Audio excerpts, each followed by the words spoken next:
જય શ્રી કૃષ્ણ, સ્વાગત છે તમારું મારા કિચનમાં। તો આજે બનાવીએ છીએ આપણે મિની વિડીયો, મિની વ્લોગ જેવું બનાવ્યું છે। અને ઘરમાં આપણે એવું હોય, નાનું ફેમિલી હોય, 3-4 મેમ્બર હોય, કોઈને મતલબ એમાંથી 2 જણાને બહાર જમવા જવાનું હોય, 2 જણાને ઘરે જમવાનું હોય, તો બહુ જ નખરા હોય છે। તમને ખબર જ હશે, ફેમિલીમાં 2 જણા હોય ને તો પણ એકને આ ભાવે, એકને પેલું ભાવે। આજે મને આ ખાવું હોય તો પતિદેવને કંઈ બીજું ખાવું હોય, તો થોડું હસવું આવે એવું છે, પણ એ હકીકત છે, બધાના ઘરમાં આવું હોય છે। 2 જણા પણ જમવામાં હોય ને તો અલગ અલગ બનાવવું પડે છે। તો આજે મેં બનાવું છું શાક, ખીચડી। આ ચણાની દાળ બાફી લીધી છે, એ છૂટી કોરી વઘારવાની છું।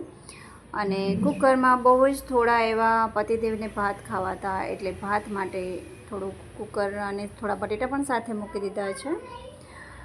આ છે રીંગણા બટેટાનું શાક બનાવવાની છું, ભરેલું થોડું રીંગણ અને બટેટાનું શાક। ખીચડી પલાળી છે, કેમ કે મારે ખીચડી ખાવી હતી। અને આ ચટણી બનાવવાની છું, લીલી ચટણી છે, લસણની ચટણી છે, એવું થોડું ઓલમોસ્ટ ઘરમાં રાખું જ છું હું। થઈ રહે તો બનાવીને સ્પેરમાં પડી હોય છે। તો કુકરમાં ભાત સાથે બટેટા મૂકી દીધા છે, કેમ કે આપણે થોડો જુગાડ કરવો જરૂરી છે। એટલા ભાત માટે કુકરનો એટલો ગેસ બળે, તો સાથે બટેટા પણ મૂકી દીધા છે, કે કંઈ સાંજે આપણે ઝાઝું વિચારવું ન પડે, બટેટા બાફેલા તૈયાર હોય તો। તો ચલો આમાં સૂકી મતલબ છૂટી ચણાની દાળ વઘારી નાખીશું। અને સાથે મેં તો મારા માટે ખીચડી કરી જ છે તૈયાર। તો ચલો આમાં દાળ વઘારી લઈએ આપણે। અને શાક મેં કુકરમાં બનાવી નાખ્યું છે। જો આ રીતે શાક મસ્ત મજાનું બની ગયું છે।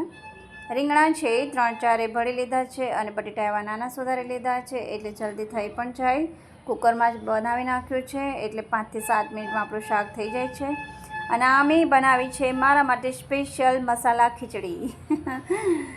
તો ચલો આપણી થાળી તૈયાર છે જમવાની। આ ચણાની છૂટી દાળ વઘારી છે, ભાત બનાવ્યો છે, સાથે રીંગણા બટેટાનું શાક છે, લીલી ચટણી, રોટલી, અને આ છે બનાવેલી મસાલા ખીચડી, મારા માટે સ્પેશિયલ બનાવી છે આજે। સાથે છે દહીં।